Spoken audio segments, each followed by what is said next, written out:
Hello दोस्तों, आज हम लोग पढ़ेंगे क्लास 7th की पॉलिटी के एनसीईआरटी का चैप्टर नंबर 2। इससे पहले एक चैप्टर हम लोग कर चुके हैं क्लास 7 का। उससे पहले क्लास 6 के हिस्ट्री, ज्योग्राफी और पॉलिटी के वीडियो प्लेलिस्ट में अवेलेबल है। ठीक, तो जिनने भी ना देखा हो तो प्लेलिस्ट में जाके वो चीज कंप्लीट कर सकते हैं। आज हम लोग चैप्टर 2 पढ़ेंगे अपनी पॉलिटी का, जिसका नाम है स्वास्थ्य में सरकार की भूमिका। तो हम लोग देखेंगे इसमें क्या क्या हम लोग को देखने को मिलता है, और बहुत ही ज्यादा इंपॉर्टेंट है, इसलिए आप लोग जो है इसके नोट्स भी साथ साथ बना सकते हैं। जो भी चीज इंपॉर्टेंट होगी वो मैं आपको यहाँ पे हाईलाइट कर दूंगा, और हाईलाइट अगर कर दूंगा तो वहां से आप लोग उसको नोट कर सकते हैं या फिर स्क्रीनशॉट भी ले सकते हैं। ठीक, तो चलिए हम लोग अपना चैप्टर शुरू करते हैं। लोकतंत्र में लोगों की यह अपेक्षा रहती है कि सरकार उनके कल्याण के लिए कार्य करे। यह शिक्षा, स्वास्थ्य, रोजगार प्रदान करने एवं गृह निर्माण, सड़कों के विकास तथा बिजली आदि उपलब्ध कराने के माध्यम से हो सकता है। इस अध्याय में हम स्वास्थ्य के अर्थ और उससे संबंधित समस्याओं को जांचेंगे। इस अध्याय के उप शीर्षकों को देखिए। आपके विचार में यह विषय सरकार के काम से किस प्रकार से जुड़ा है। ठीक, तो ये सब चीजें हम लोग देखते हैं आगे। यहाँ पे जैसे कि देख सकते हैं गांव है, यहाँ पे औरतें मटके में पानी लेके जा रही हैं, और यहाँ देखेंगे तो एक एम्बुलेंस है यहाँ पे मौजूद है गांव में। किस प्रकार से यहाँ पे लोग रह रहे हैं छोटे छोटे मकानों में, छोटे छोटे झोपड़पट्टी टाइप की बना के। स्वास्थ्य क्या है? स्वास्थ्य के बारे में हम अनेक प्रकार से सोच सकते हैं। स्वास्थ्य का अर्थ है हमारा बीमारियों और चोट आदि से मुक्त रहना, लेकिन स्वास्थ्य केवल बीमारियों से संबंधित नहीं है। आपने उपर्युक्त कोलाज में से केवल कुछ स्थितियों को ही स्वास्थ्य से जोड़कर देखा होगा। प्रायः हम ध्यान नहीं देते हैं कि उपर्युक्त हर स्थिति का संबंध स्वास्थ्य से है। बीमारी के अलावा हमारे लिए उन कारणों पर भी विचार करना आवश्यक है जो हमारे स्वास्थ्य पर प्रभाव डालते हैं। उदाहरण के लिए, यदि लोगों को पीने के लिए स्वच्छ पानी और प्रदूषण मुक्त वातावरण मिले तो वे सामान्यतः स्वस्थ रहेंगे। दूसरी ओर, यदि लोगों को भरपेट भोजन न मिले अथवा उन्हें घुटन भरी अवस्था में रहना पड़े तो उनके बीमार पड़ने की संभावना अधिक है। यहाँ पे हम लोग देखते हैं, क्या आप इन सभी चित्रों या इनमें से कुछ को स्वास्थ्य से संबंधित समझते हैं? यदि हाँ, तो किस प्रकार? समूह में चर्चा करें। मतलब ये डिस्कशन करने के लिए जो स्कूल के बच्चे होते हैं, वो आप भी इस प्रकार की जो चीजें हैं उनका विचार कर सकते हैं। ऊपर दिए गए कोलाज में से दो स्थितियां छाटिए जो बीमारी से संबंधित नहीं है। वे कैसे स्वास्थ्य से संबंधित हो सकती है, इस पर दो वाक्य लिखिए, तो आराम से हम लोग छांट सकते हैं। ठीक, आगे हम लोग पढ़ें। तो हम सब चाहते हैं कि हम जो भी कार्य करें चुस्ती से और ऊंचे मनोबल के साथ करें, यानी कि जो है एक्टिव होकर हर काम हम लोग करें। सुस्त और अकर्मण्य रहना, यानी कि आलसी रहना, एक प्रकार से जो आलस रहता है या चिंताग्रस्त होना और लंबे समय तक डरे सहमे रहना स्वस्थ जीवन के लक्षण नहीं है। हम सबको तनाव मुक्त और प्रसन्न रहना चाहिए। हमारे जीवन के ये सभी पहलू स्वास्थ्य के हिस्से हैं। आगे हम लोग पढ़ें। तो भारत में स्वास्थ्य सेवाएं। आइए भारत में स्वास्थ्य सेवाओं के कुछ पहलुओं का परीक्षण करें। यहाँ दी गई तालिका के प्रथम तथा द्वितीय स्तंभों में दिखाई गई स्थितियों की तुलना करनी है। ठीक, तो यहाँ पे जो तुलना है वो हम लोग कर सकते हैं। जैसे कि संसार भर में भारत में सर्वाधिक चिकित्सा महाविद्यालय हैं। यहाँ सबसे अधिक डॉक्टर तैयार किए जाते हैं। लगभग हर वर्ष 30,000 से अधिक नए डॉक्टर योग्यता प्राप्त करते हैं। ठीक, तो यहाँ पे दिया गया भारत के अधिकांश डॉक्टर शहरी क्षेत्रों में बसते हैं। ग्रामवासियों को डॉक्टर तक पहुंचने के लिए लंबी दूरी तय करनी पड़ती है। ग्रामीण क्षेत्रों में जनसंख्या के मुकाबले डॉक्टरों की संख्या काफी कम है। यहाँ पे पिछले वर्षों में स्वास्थ्य सेवाओं की सुविधा में काफी वृद्धि हुई है। सन 1950 में भारत में केवल 2,717 अस्पताल थे। सन 1991 में 11,174 अस्पताल थे, और सन 2017 में यह संख्या बढ़कर 23,583 हो गई है। और यहाँ पे स्थिति दी गई है कि भारत में करीब 5 लाख लोग प्रतिवर्ष तपेदिक यानी टीबी से मर जाते हैं। स्वतंत्रता प्राप्ति से अब तक इस संख्या में कोई परिवर्तन नहीं हुआ है। हर वर्ष मलेरिया के लगभग 20 लाख मामलों की रिपोर्ट प्राप्त होती है। यह संख्या कम नहीं हो रही है। भारत में विदेशों से बहुत बड़ी संख्या में इलाज कराने हेतु चिकित्सा पर्यटक आते हैं। वे उपचार के लिए भारत के कुछ ऐसे अस्पतालों में आते हैं जिनकी तुलना संसार के सर्वश्रेष्ठ अस्पतालों से की जा सकती है। हम सबको पीने का स्वच्छ जल उपलब्ध नहीं करा पा रहे हैं। संचारी बीमारियां पानी के द्वारा एक दूसरे को लगती है, यानी कि जो संक्रमणी जो बीमारी होती है, संक्रामक बीमारियां, वो पानी के द्वारा एक दूसरे को लग जाती हैं। इन बीमारियों में से 21% जल जनित होती हैं, जैसे हैजा, पेट के कीड़े और हेपेटाइटिस। भारत विश्व का दवाइयां निर्मित करने वाला तीसरा बड़ा देश है, और यहाँ से भारी मात्रा में दवाइयों का निर्यात होता है। भारत के समस्त बच्चों में से आधों आधों को खाने के लिए पर्याप्त भोजन नहीं मिलता है और वे अल्प पोषण के शिकार रहते हैं। ये जो दोनों स्थितियां दी गई हैं, इन दोनों स्थितियों में ये जो स्थिति है वो दिखाती है कि किस प्रकार से जो आम लोग होते हैं, आम जनता जो होती है, वहां तक किस प्रकार से स्वास्थ्य सुविधाएं पहुंच रही हैं, नहीं पहुंच रही हैं, ये एक हकीकत बयां कर रहा है। और ये वाला जो जो कॉलम है, जो हम लोगों ने पढ़ के समझ में आता है कि ये एक सरकारी दस्तावेज है या किसी जो सरकार जो न्यूज देती है बाहर के बारे में, या अपना जो बताती है, गुणगान करती है, उस प्रकार का ये यहाँ पे समझ में आता है। ठीक, तो जो ये एक प्रकार से हकीकत बयां कर रहा है कि भारत में एक तरफ देखा जाए तो किसी के पास स्वास्थ्य सुविधाएं अच्छे से उपलब्ध नहीं है, और एक तरफ देखा जाए तो बड़े बड़े अस्पताल बन रहे हैं, डॉक्टर अच्छे डॉक्टर आ रहे हैं, दूर दूर से लोग चिकित्सा जो अपना इलाज है वो कराने आ रहे हैं। ठीक, तो ये दो स्थितियां यहाँ पे पता चलती हैं। आगे देखें, भारत में प्रायः यह कहा जाता है कि हम सबको स्वास्थ्य सेवाएं प्रदान करने में असमर्थ हैं, क्योंकि सरकार के पास इसके लिए पर्याप्त धन और सुविधा नहीं है। ऊपर दिए गए बाएं हाथ के स्तंभ को पढ़ने के बाद क्या आप इसे सही मानते हैं? चर्चा कीजिए। जो हम लोगों ने बाएं हाथ वाला मतलब ये वाला जो पढ़ा है, इससे हम लोगों को ये वाली जो यहाँ बात की गई है ये पता नहीं चल रही, लेकिन जो दाएं हाथ वाला है यहाँ पे जो एक हकीकत बयां हो रही है कि किस प्रकार से लोगों तक स्वास्थ्य सुविधाएं पहुंच नहीं पा रही हैं। बीमारियों से बचाव और उनके उपचार के लिए हमें उचित स्वास्थ्य सेवाएं चाहिए, जैसे स्वास्थ्य केंद्र, अस्पताल, परीक्षणों के लिए प्रयोगशालाएं, एम्बुलेंस की सुविधा, ब्लड बैंक आदि, जो मरीजों को आवश्यक सेवा और देखभाल उपलब्ध करा सकें। ऐसी सुविधाओं की व्यवस्था को चलाने के लिए हमें स्वास्थ्य सेवकों, नर्सों, योग्य डॉक्टरों तथा अन्य विशेषज्ञों की जरूरत होती है, जो परामर्श दे सकें, रोग की पहचान कर सकें और इलाज कर सकें। मरीजों के इलाज के लिए हमें आवश्यक दवाइयां व उपकरण भी चाहिए। जब हम बीमार होते हैं तो अपने इलाज के लिए हमें इन सुविधाओं की जरूरत पड़ती है। आगे देखें, भारत में बड़ी संख्या में डॉक्टर, दवाखाने और अस्पताल हैं। देश में सार्वजनिक स्वास्थ्य सेवाओं को चलाने का पर्याप्त अनुभव और ज्ञान भी उपलब्ध है। ये ऐसे चिकित्सालय और स्वास्थ्य केंद्र हैं जिन्हें सरकार चलाती है। सरकार अपनी जनसंख्या के एक बड़े भाग की देखभाल करने में समर्थ है, जो सैकड़ों और हजारों गांवों में फैली हुई है। इस विषय पर हम बाद में अधिक विस्तार से चर्चा करेंगे। साथ ही चिकित्सा विज्ञान में बहुत असाधारण प्रगति हुई है, जिसके चलते देश में इलाज की नई तकनीकें और विधियां उपलब्ध हैं। फिर भी दूसरा स्तंभ दिखाता है कि हमारे देश में स्वास्थ्य की स्थिति कितनी खराब है। उपयुक्त सकारात्मक विकास के बाद भी हम जनता को उचित स्वास्थ्य सेवाएं देने में असमर्थ हैं। यह विरोधाभासजनक स्थिति, ये जो स्थिति है, जो विरोधाभासजनक स्थिति है, जो हमारी अपेक्षाओं के विपरीत है। हमारे देश के पास पैसा है, ज्ञान है और अनुभवी व्यक्ति हैं, फिर भी हम सबको आवश्यक स्वास्थ्य सेवाएं देने में असमर्थ हैं। हम इस अध्याय में इसके कुछ कारणों को जानेंगे। ठीक, तो यहाँ से आपको बहुत ही ध्यान से पढ़ना है, समझना, और जो पॉइंट आपको नोट करने लायक लगे वो चीज नोट भी कर लेनी है। यहाँ अगर देखें, सरकारी अस्पतालों के मरीजों को अक्सर ऐसी लंबी लाइनों में खड़े होकर इंतजार करना पड़ता है। ठीक, तो ये एक प्रकार से सिस्टम दिखा रहा है कि किस प्रकार से सिस्टम हमारा काम करता है। आगे देखें, हाकिम शेख की कहानी। हाकिम शेख पश्चिम बंग खेत मजदूर समिति यानी PBKMS के एक सदस्य थे, जो पश्चिमी बंगाल में खेतिहर मजदूरों का एक संगठन है।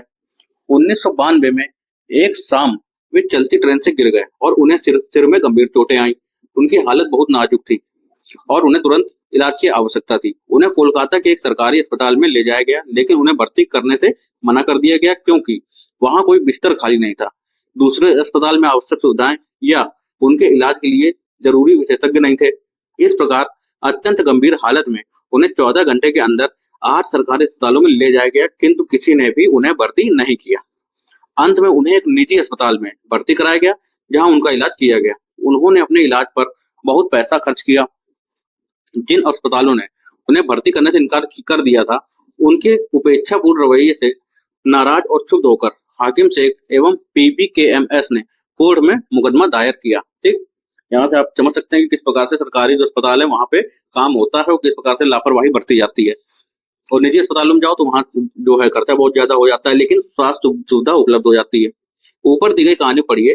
कल्पना कीजिए कि आप एक न्यायाधीश हैं और आप हाकिम शेख को क्या कहेंगे, ये एक प्रकार से विचार करने का विषय है। आगे हम लोग देखें, एक इलाज का खर्च। अमन और रंजन अच्छे मित्र हैं। रंजन का परिवार साधन संपन्न है, जबकि अमन के माता पिता जैसे तैसे गुजारा करते हैं। ठीक, तो यहाँ पे एक स्टोरी दी गई है कि अरे अमन बड़े दिनों बाद मिले, कैसे हो। ठीक, तो इनकी जो स्टोरी है, स्टोरी को पढ़ने से हमें ज्यादा कुछ चीजें समझ में नहीं आएंगी या ज्यादा जरूरी नहीं है, लेकिन हम लोग यहाँ पे कुछ जो इंपॉर्टेंट चीज है वो पढ़ लेते हैं। अस्पताल की बिल्डिंग ऐसे चकाचक दिखती थी कि मुझे लगा कोई 5 सितारा होटल है।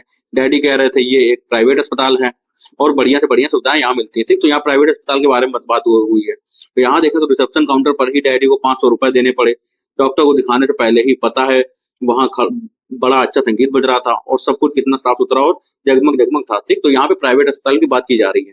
आगे देखें, डॉक्टर ने मुझे बहुत से परीक्षण करवाने को कहा, पर वहां तो सब लोग दोस्तों की तरह बात कर रहे थे। एक महिला ने जांच के लिए मेरा खून लिया, उसने बातों बातों में खूब मजाक किया और मुझे दर्द का पता नहीं चला। ठीक, यहाँ पे भी एक प्राइवेट अस्पताल की जो फैकल्टी है उसकी बात यहाँ की जा रही है। आगे देखें, जब सारे परीक्षणों के नतीजे आ गए तो हम वापस डॉक्टर के पास गए। उन्होंने नतीजों को देखा और कहा कि सब कुछ ठीक ठाक है, मुझे सिर्फ वायरल हुआ है। उन्होंने कुछ दवाइयां लिख दी और आराम करने को कहा। ठीक, तो यहाँ पे ये जो एक कहानी है प्राइवेट अस्पताल में किस प्रकार से एक व्यक्ति के साथ जो चीजें बीती हैं वो समझाने का यहाँ पे प्रयास किया गया। और सच में कितना ज्यादा समय लगा। हम एक बड़े से सरकारी अस्पताल में गए, हमें ओपीडी काउंटर पर ही एक लंबी लाइन में इंतजार करना पड़ा। मेरी तबीयत इतनी खराब हो रही थी कि मैं पूरे समय अब्बा के सहारे टिका रहा। थी तो यहाँ पे सरकारी अस्पताल की बात हो रही थी। तो हम लोग अपना जो आगे पढ़ते हैं सीधे मेन चीज को, सार्वजनिक और निजी स्वास्थ्य सेवाएं। ऊपर जो कहानी से आप समझ रहे होंगे कि आप स्वास्थ्य सेवाओं को 2 मोटे वर्गों में बांट सकते हैं। पहला सार्वजनिक स्वास्थ्य सेवाएं, दूसरा निजी, यानी कि एक सरकारी हो गई और एक हो गई प्राइवेट। अब यहाँ पे पहले ये चीज पढ़ लेते हैं, जब आप बीमार होते हैं तो कहाँ जाते हैं? क्या आपको किन्हीं कठिनाइयों का सामना करना पड़ता है? अपने अनुभवों के आधार पर एक अनुच्छेद लिखना है। सरकारी अस्पताल में अमन को किन कठिनाइयों का सामना करना पड़ा? आपके विचार से अस्पताल कैसे बेहतर ढंग से काम कर सकता है? यहाँ पर रंजन को इतना अधिक पैसा क्यों खर्च करना पड़ा, कारण बताइए, है ना। तो इस प्रकार से निजी और सरकारी अस्पताल को लेके यहाँ पे समझाया जा रहा है। निजी चिकित्सालयों में हमें किन समस्याओं का सामना करना पड़ता है, चर्चा कीजिए। ठीक, तो ये सारी चीजें चर्चा करने का आप इसमें समझ सकते हैं। यहाँ देखें, हमें सरकार को कर क्यों देना चाहिए, यानी टैक्स क्यों देना चाहिए। सरकार कर से प्राप्त धन का उपयोग विभिन्न प्रकार की सार्वजनिक सेवाओं को मुहैया करवाने में खर्च करती है, जिससे सभी नागरिकों को फायदा होता है। प्रतिरक्षा, पुलिस, न्यायिक व्यवस्था, राजमार्ग इत्यादि कुछ सेवाओं से सभी नागरिकों को लाभ होता है, अन्यथा इन सेवाओं की व्यवस्था स्वयं नागरिक नहीं कर सकते। करों से ही कुछ विकासात्मक कार्यक्रम एवं सेवाएं उपलब्ध होती हैं, जैसे शिक्षा, स्वास्थ्य, रोजगार, सामाजिक कल्याण, व्यावसायिक प्रशिक्षण इत्यादि। ठीक, तो ये सारी चीजें जो हैं, जो सरकार काम करती है, ये हमारे टैक्स से ही ये सब चीजें काम करती है। तो हमारा हक है सरकार से ये सारी चीजें पूछने का कि किस चीज में कितना पैसा लगा है और कितनी चीजें उपलब्ध हुई हैं, जिनसे जरूरतमंद नागरिकों को लाभ मिलते हैं। करों से प्राप्त धन का उपयोग कुछ प्राकृतिक आपदाओं जैसे बाढ़, भूकंप, सुनामी आदि मामलों में राहत एवं पुनर्वास के लिए भी किया जाता है। अंतरिक्ष, परमाणु एवं प्रक्षेपास्त्रों संबंधित कार्यक्रमों को भी करों के द्वारा प्राप्त राजस्व से ही चलाया जाता है। सरकार खास तौर से गरीबों को कुछ सेवाएं प्रदान करती है जो वे बाजार से नहीं खरीद पाते हैं। इसका एक उदाहरण स्वास्थ्य संबंधित सेवा है। क्या आप ऐसे अन्य उदाहरण दे सकते हैं? ठीक, तो इसमें आपको विचार करना है, इस पे आपको सोचना है। आगे हम लोग देखें सार्वजनिक स्वास्थ्य सेवाओं के बारे में। सार्वजनिक स्वास्थ्य सेवा स्वास्थ्य केंद्रों व अस्पतालों की एक श्रृंखला है जो सरकार द्वारा चलाई जाती है। ये केंद्र व अस्पताल आपस में जुड़े हुए हैं, जिससे ये शहरी व ग्रामीण दोनों क्षेत्रों को सुविधाएं प्रदान करते हैं और सभी बीमारियों, यानी कि साधारण से लेकर विशेष देखभाल की जरूरत वाली बीमारियों का इलाज प्रदान करते हैं। ग्राम के स्तर पर एक स्वास्थ्य केंद्र होता है, यहाँ प्रायः एक नर्स और एक ग्राम स्वास्थ्य सेवक रहता है। इन्हें सामान्य बीमारियों के इलाज के लिए प्रशिक्षण दिया जाता है और वे प्राथमिक स्वास्थ्य केंद्र के डॉक्टरों की देखरेख में कार्य करते हैं। ग्रामीण क्षेत्र में ऐसा केंद्र कई गांवों की जरूरतों को पूरा करता है। जिला स्तर पर जिला अस्पताल होता है जो इन सभी स्वास्थ्य केंद्रों की देखरेख करता है। बड़े शहरों में कई सरकारी अस्पताल होते हैं, जैसे एक वह था जिसमें अमन को ले जाया गया था, और ऐसे भी विशिष्ट सरकारी अस्पताल हैं जिनका जिक्र हाकिम शेख की कहानी में हुआ था। इस स्वास्थ्य सेवा को कई कारणों से सार्वजनिक कहा जाता है। सरकार ने सभी नागरिकों को स्वास्थ्य सेवाएं प्रदान करने की वचनबद्धता को पूरा करने के लिए ये अस्पताल तथा स्वास्थ्य केंद्र स्थापित किए। इन सेवाओं को चलाने के लिए धन उस पैसे से आता है जो लोग सरकार को टैक्स के रूप में देते हैं, यानी कि जो हम लोग टैक्स के रूप में सरकार को पैसे अदा करते हैं, इनकम टैक्स देते हैं या किसी भी चीज में हम लोग टैक्स देते हैं। ठीक, एक डायरेक्ट टैक्स होता है, एक इनडायरेक्ट टैक्स होता है। ठीक, तो जो भी हम लोग टैक्स देते हैं तो वो सारा जो पैसा है स्वास्थ्य सुविधाओं में, सरकारी स्वास्थ्य सुविधाओं में लगाया जाता है। इसलिए ये सुविधाएं सबके लिए है। सार्वजनिक स्वास्थ्य व्यवस्था का एक महत्वपूर्ण पहलू यह है कि इसका उद्देश्य अच्छी स्वास्थ्य सेवाएं निःशुल्क या बहुत कम कीमत पर देना है, जिससे गरीब लोग भी इलाज कर सके। स्वास्थ्य सेवाओं का अन्य महत्वपूर्ण कार्य है बीमारियों जैसे टीबी, मलेरिया, पीलिया, दस्त लगना, हैजा, चिकनगुनिया आदि को फैलने से रोकना। इसकी व्यवस्था सरकार को लोगों के सहयोग से करनी होती है, अन्यथा यह असफल हो जाएगी। उदाहरण के लिए मच्छरों को पैदा होने से रोकने के अभियान को सफल बनाने के लिए यह सुनिश्चित करना पड़ेगा कि क्षेत्र के सभी लोग अपने कूलरों व घर की छतों आदि पर पानी एकत्र न होने दें। ठीक, तो यानी कि कुछ काम ऐसे होते हैं जो सरकार करती है और कुछ काम ऐसे होते हैं सरकार और जो आम जनता है दोनों के मिलने से ही पॉसिबल हो पाता है। आगे देखें, हाकिम शेख के प्रकरण को पुनः याद करिए। क्या आप जानना चाहेंगे कि उनके मामले में कोर्ट ने क्या निर्णय दिया? यहाँ पे देखें तो गांव के एक स्वास्थ्य केंद्र में मरीज को दवाई देती है एक डॉक्टर। ठीक, तो ये गांव का स्वास्थ्य केंद्र है। हमारे संविधान के अनुसार लोगों के हित को सुनिश्चित करना और सबको स्वास्थ्य सेवाएं प्रदान करना सरकार का प्राथमिक कर्तव्य है। ठीक, तो ये चीज आपको ध्यान रखनी है, सरकार का प्राथमिक कर्तव्य है। सरकार को हर व्यक्ति के जीवन के अधिकार की रक्षा करनी है। अदालत ने कहा कि हाकिम शेख को जिन कठिनाइयों से गुजरना पड़ा उसमें उनकी जान भी जा सकती थी। यदि कोई अस्पताल समय पर व्यक्ति को इलाज नहीं प्रदान कर पाता है तो इसका तात्पर्य है कि उसे जीवन की सुरक्षा नहीं दी जा रही है। अदालत ने यह भी कहा कि यह सरकार का कर्तव्य है कि वह मरीजों को आवश्यक स्वास्थ्य सेवाएं दे, जिसमें आकस्मिक इलाज यानी जो इमरजेंसी हो पड़ती है लोगों को उसकी सुविधा भी सम्मिलित हो। अस्पताल और उनके स्वास्थ्य संबंधी कर्मचारियों को आवश्यक इलाज प्रदान करने की जिम्मेदारी पूरी करनी चाहिए। कई सरकारी अस्पतालों ने हाकिम शेख का इलाज करने से मना कर दिया था, इसलिए अदालत ने राज्य सरकार को निर्देश दिए कि वह हाकिम शेख द्वारा इलाज पर व्यय किए गए पूरे खर्च का भुगतान करे। तो ये जो है कोर्ट ने अपना डिसीजन दिया था। यहाँ देखें तो एक सरकारी अस्पताल में अपने बच्चे के साथ एक औरत, यूनिसेफ के अनुसार हर साल 10 लाख बच्चे ऐसे संक्रमणों से मर जाते हैं जिन्हें रोक पाना संभव है। ठीक, तो ये यूनिसेफ की रिपोर्ट है, आपको यूनिसेफ का जो फुल फॉर्म है वो आपको बताना है। ठीक, तो यहाँ की हालत आप देख सकते हैं सरकारी अस्पताल की किस प्रकार से यहाँ की हालत हो रखी है। आगे देखें, अब यहाँ बात करते हैं निजी स्वास्थ्य सेवाओं की यानी कि प्राइवेट हॉस्पिटल की। हमारे देश में कई तरह की निजी स्वास्थ्य सेवाएं पाई जाती हैं। बड़ी संख्या में डॉक्टर अपने निजी दवाखाने चलाते हैं। ग्रामीण क्षेत्रों में पंजीकृत चिकित्सा व्यवसायी यानी कि RMP मिल जाते हैं। शहरी क्षेत्रों में बड़ी संख्या में डॉक्टर हैं जिनमें से बहुत से विशेषज्ञ की सेवाएं प्रदान करते हैं। निजी रूप से चलाए जा रहे अस्पताल व नर्सिंग होम भी हैं। काफी संख्या में प्रयोगशालाएं हैं जो परीक्षण करती हैं व विशेष सुविधाएं उपलब्ध कराती हैं जैसे एक्सरे, अल्ट्रासाउंड आदि। ऐसी दुकानें भी हैं जहां से हम दवाइयां खरीद सकते हैं। और यहाँ पे अगर देखें तो किन अर्थों में सार्वजनिक स्वास्थ्य व्यवस्था सबके लिए उपलब्ध एक सेवा है। कुछ प्राथमिक स्वास्थ्य केंद्रों अथवा अस्पतालों की सूची बनाइए जो आपके घर के पास है, अपने अनुभव से या उनमें से किसी एक में जाकर केंद्र चलाने वाले लोगों का और वहां दी जाने वाली सुविधाओं का पता लगाइए। ठीक, तो ये जो एक प्रकार से जो क्वेश्चन है इसका आप आंसर लिख के भी ट्राई कर सकते हैं। आगे देखें, जैसा कि इनके नाम से ज्ञात होता है निजी स्वास्थ्य सेवाओं पर सरकार का स्वामित्व अथवा नियंत्रण नहीं होता है। सार्वजनिक स्वास्थ्य सेवाओं के विपरीत इन निजी स्वास्थ्य सेवाओं में मरीजों को हर सेवा के लिए बहुत धन व्यय करना पड़ता है। आज निजी स्वास्थ्य सेवाएं चारों ओर दिखाई देती हैं। अब तो बड़ी बड़ी कंपनियां अस्पताल भी चलाती हैं। कुछ कंपनियां दवाइयों को बनाने और बेचने में भी लगी हैं। शहरों के कोने कोने में दवाइयों की दुकानें देखी जा सकती हैं। यहाँ देखें तो दिल्ली के एक प्रमुख निजी अस्पताल में ऑपरेशन के बाद मरीजों की देखभाल का कमरा। ठीक, तो ये आप देख सकते हैं यहाँ पे हर प्रकार की सुविधा उपलब्ध है, डॉक्टर है, नर्स है, हर प्रकार से यहाँ पे सर्वगुण संपन्न ये हॉस्पिटल यहाँ पे नजर आ रहा है। आगे देखें, स्वास्थ्य सेवा और समानता, क्या सबके लिए पर्याप्त स्वास्थ्य सेवाएं उपलब्ध हैं? इसको भी आप देख सकते हैं, लिख के देख सकते हैं अपने मन से जो भी अगर आपको पता हो इसके बारे में। हम भारत में ऐसी स्थिति का सामना कर रहे हैं जहां निजी सेवाएं तो बढ़ रही हैं परंतु सार्वजनिक नहीं। ऐसी दशा में लोगों को मुख्यतः निजी सेवाएं ही उपलब्ध हो पाती हैं। ये शहरी क्षेत्रों में केंद्रित हैं। इन सेवाओं का मूल्य भी अपेक्षाकृत अधिक रहता है। दवाइयां महंगी होती हैं, बहुत से लोग उन्हें खरीदने में समर्थ नहीं होते। इसलिए जब परिवार में बीमारी होती है तो उन्हें ऋण लेना पड़ता है यानी कि उनको कर्जा लेना पड़ता है दूसरे से, और कर्जा लेना पड़ता है तो कर्जे के बोझ में वो लोग परेशान हो जाते हैं। यहाँ देखें, आपके घर के पास कौन सी निजी स्वास्थ्य सेवाएं उपलब्ध हैं, उन्हें चलाने वाले लोगों और वहां दी जाने वाली सुविधाओं का पता लगाइए। तो ये बच्चों के लिए है, एक प्रकार से उनको दिमाग को विकसित करने के लिए। आगे देखें, कुछ निजी सेवाएं अधिक कमाने के लिए प्रायः ऐसे कार्यों को प्रोत्साहित करती हैं जो सही नहीं है। कई बार सस्ते तरीके उपलब्ध होने पर भी उनके प्रयोग नहीं किए जा सकते। उदाहरण के लिए प्रायः देखा जाता है कि कुछ चिकित्सक जरूरत से ज्यादा दवाइयां, इंजेक्शन या सलाइन आदि की सलाह देते हैं जबकि साधारण इलाज भी पर्याप्त हो सकता है। यहाँ देखें, भारतीय आयुर्विज्ञान परिषद का आयुर्विज्ञान नैतिक संहिता कहता है जहां तक संभव हो प्रत्येक चिकित्सक को औषधों के जेनेरिक नाम ही उपचार पर्ची में लिखने चाहिए और सुनिश्चित करना चाहिए कि यह युक्त और उपयुक्त रूप में हो। ठीक, तो ये चीज जो है आप नोट कर सकते हैं। आगे देखें, स्वास्थ्य सेवा को और अधिक किफायती कैसे बनाया जा सकता है, इस पर चर्चा करें। ठीक, तो इस पे आप लोग लिख भी सकते हैं, एक प्रकार से निबंध के रूप में इसको ले सकते हैं। आगे देखते हैं। तथ्य यह है कि जनसंख्या के 20% लोग ही बीमारी के दौरान आवश्यक दवाइयों को खरीदने में सक्षम होते हैं।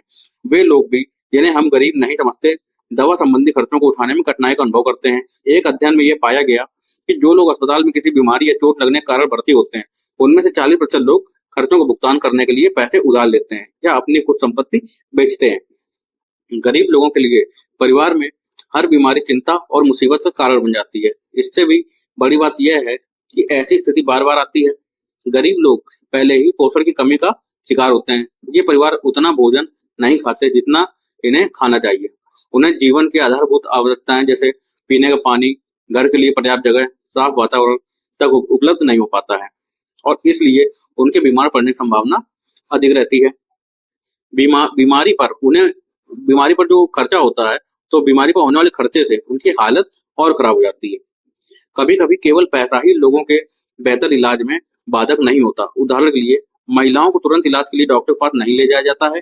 कई आदिवासी क्षेत्रों में स्वास्थ्य केंद्र कम है और वे भी अच्छी तरह नहीं चलाए जाते हैं। वहां निजी स्वास्थ्य सेवाएं भी उपलब्ध नहीं है।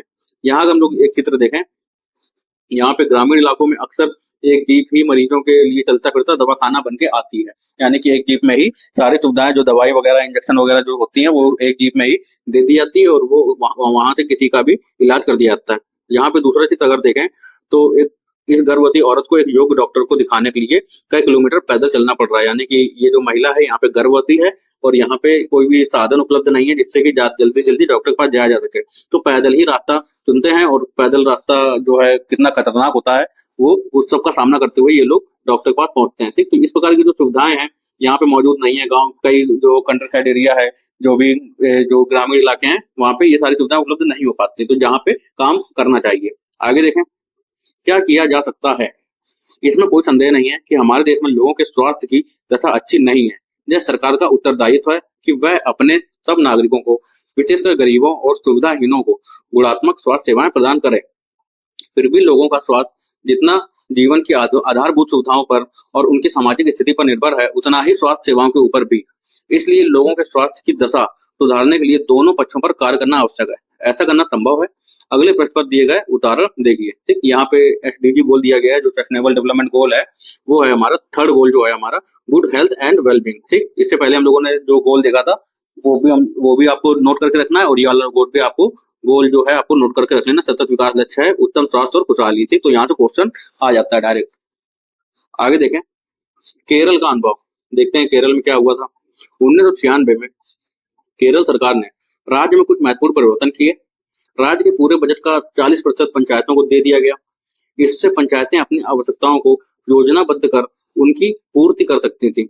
इससे गांव के लिए पीने का पानी, आहार, औरतों के विकास और शिक्षा आदि के लिए उचित व्यवस्था सुनिश्चित करना संभव हो सका।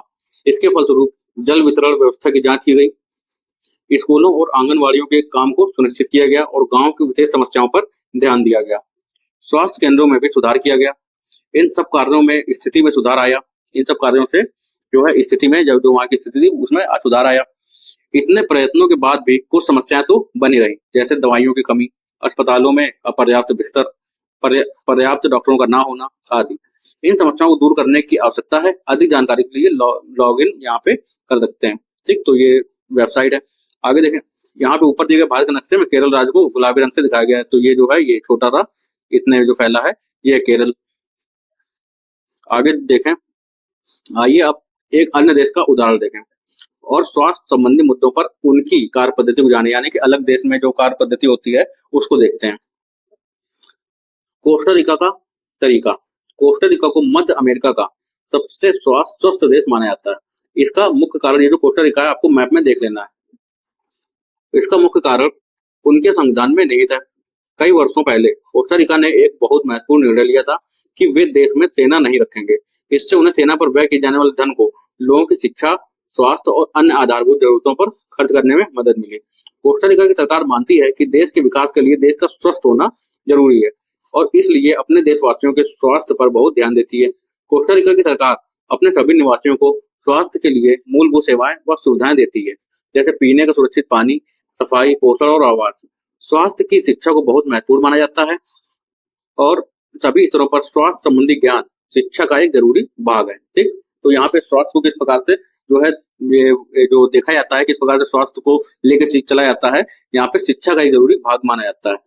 आगे हम लोग देखें तो यहाँ पे हम लोग का होता है चैप्टर समाप्त, और यहाँ पे कुछ अभ्यास प्रश्न दिए गए हैं जिनको आप लोग करके देख सकते हैं। अगर यहाँ देखें, संविधान का एक महत्वपूर्ण हिस्सा यह कहता है कि पोषाहार स्तर और जीवन स्तर को ऊंचा करने तथा लोक स्वास्थ्य का सुधार करने का राज्य का कर्तव्य है। यानी कि ये जो राज्य का जो कर्तव्य है, फंडामेंटल ड्यूटीज है जो वो राज्य की, वो यहाँ पे दी गई है। ठीक, आगे देखें, यहाँ पे कुछ शब्द संकलन दिए गए हैं। सार्वजनिक वह सेवा या कार्य जो देश के सब लोगों के लिए है और मुख्य रूप से सरकार द्वारा आयोजित किया जाता है। इसमें स्कूल, अस्पताल, टेलीफोन सेवाएं आदि शामिल है। लोग इन सेवाओं की मांग कर सकते हैं और यदि संस्थाएं ठीक से काम नहीं करती तो इन पर सवाल उठा सकते हैं। यहाँ देखें, निजी वह सेवा या कार्य जो किसी व्यक्ति या कंपनी द्वारा अपने मुनाफे के लिए आयोजित किया जाए। चिकित्सा पर्यटक, ये क्या है? ये वे विदेशी पर्यटक हैं जो इस देश के उन अस्पतालों में अपना इलाज कराने के लिए विशेष रूप से यहाँ आते हैं, जहाँ उन्हें अपने देश की तुलना में बहुत कम मूल्य पर विश्व स्तरीय सुविधाएं प्राप्त होती हैं। संचारणीय बीमारियां, ये वे बीमारियां हैं जो एक व्यक्ति से दूसरे व्यक्ति को कई माध्यमों से संचारित होती हैं, वो संचारित हो जाती हैं, जैसे पानी, भोजन, हवा। यानी कि जो संक्रमण की जो बीमारियां होती हैं वो वाली। ओपीडी, ये आउट पेशेंट डिपार्टमेंट, ठीक, आउट पेशेंट डिपार्टमेंट या बाह्य रोगी विभाग का संक्षिप्त रूप है। यानी कि जिसका जो फुल फॉर्म है ये आप लोग नोट कर सकते हैं, आउट पेशेंट डिपार्टमेंट। अस्पताल में किसी विशेष वार्ड में भर्ती होने से पहले रोगी ओपीडी में जाते हैं। नैतिक उपचार, किसी व्यक्ति के व्यवहार को प्रभावित करने वाले नैतिक सिद्धांत, ये नैतिक आचार होते हैं। अब जेनेरिक नाम, दवाइयों के रासायनिक नाम, वे दवाइयों में प्रयुक्त सामग्रियों की पहचान करने में मदद करते हैं, वे विश्व स्तर पर मान्यता प्राप्त हैं। उदाहरण के लिए एसिटाइल सालिसाइलिक एसिड एस्पिरिन का जेनेरिक नाम है। ठीक, तो ये नाम भी आप लोग याद रख सकते हैं। एस्पिरिन का जो जेनेरिक नाम यहाँ पे दिया गया है। तो यहाँ पे हम लोगों का जो चैप्टर है ये खत्म होता है। ये आपको ध्यान रखना, संविधान का एक महत्वपूर्ण हिस्सा यह कहता है कि पोषाहार स्तर, जीवन स्तर को ऊंचा करने तथा लोक स्वास्थ्य को सुधार करने का राज्य का कर्तव्य है। यानी कि जो राज्य का कर्तव्य मतलब डीपीएसपी है। ठीक, तो डीपीएसपी हम लोग आगे चल के पढ़ेंगे कि क्या क्या डीपीएसपी के अंतर्गत आता है, राज्य के नीति निर्देशक तत्व के अंतर्गत क्या क्या चीजें आती हैं। ठीक, तो ये वाला भी चैप्टर हम लोग का होता है समाप्त, और इसके बाद अगला चैप्टर हम लोग थर्ड चैप्टर करेंगे अगले वीडियो में। तब तक के लिए धन्यवाद।